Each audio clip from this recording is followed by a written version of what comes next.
ध्वनि क्या है तथा कैसे उत्पन्न होती है, इसके बारे में हम लोग आइए जानते हैं। ध्वनि एक्चुअली क्या है? ध्वनि ऊर्जा का रूप है। ऊर्जा का एक रूप है जो हमारे कानों में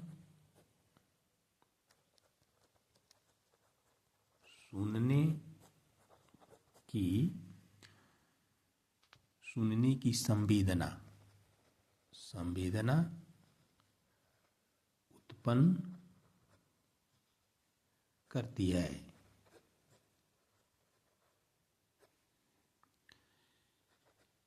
यह मतलब ध्वनि माध्यम के कणों के कंपन के परिणाम स्वरूप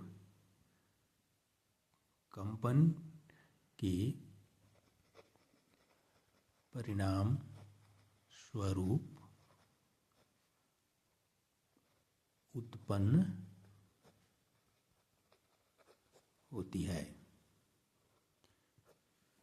तो ध्वनि ऊर्जा का एक रूप है जो हमारे कानों में कम सुनने की संवेदना उत्पन्न करती है। यह माध्यम के कणों की कंपन के परिणाम स्वरूप उत्पन्न होती है। तो ध्वनि क्या है? ऊर्जा का रूप है, ठीक है, जो हमारे कानों में सुनने की संवेदना उत्पन्न करता है। और कैसे उत्पन्न होती है? तो माध्यम के कणों के कंपन के परिणाम स्वरूप। जैसे ढोल बजाया जाता है तो उसको पीटा जाता है, तो उसके जो माध्यम है, जैसे सतह है, तो उसमें कंपन के परिणाम स्वरूप उत्पन्न होती है। हमारे गला में जो वाक तंतु होते हैं उसमें कंपन होता है, ध्वनि हवा का झटका से उसमें कंपन उत्पन्न होता है, जिसके कारण ध्वनि उत्पन्न होती है। इसी प्रकार बांसुरी जब हम बजाते हैं तो हवा के कणों में कंपन उत्पन्न होता है, जिसके परिणाम स्वरूप ध्वनि उत्पन्न होती है। तो इस प्रकार माध्यम के कण में जो कंपन होता है उसके परिणाम स्वरूप ध्वनि उत्पन्न होती है। तो यह ध्वनि है और ध्वनि इसी प्रकार उत्पन्न होती है। अगर इसको आप समझे होंगे तो इसे लाइक करिए, सब्सक्राइब कीजिए। धन्यवाद।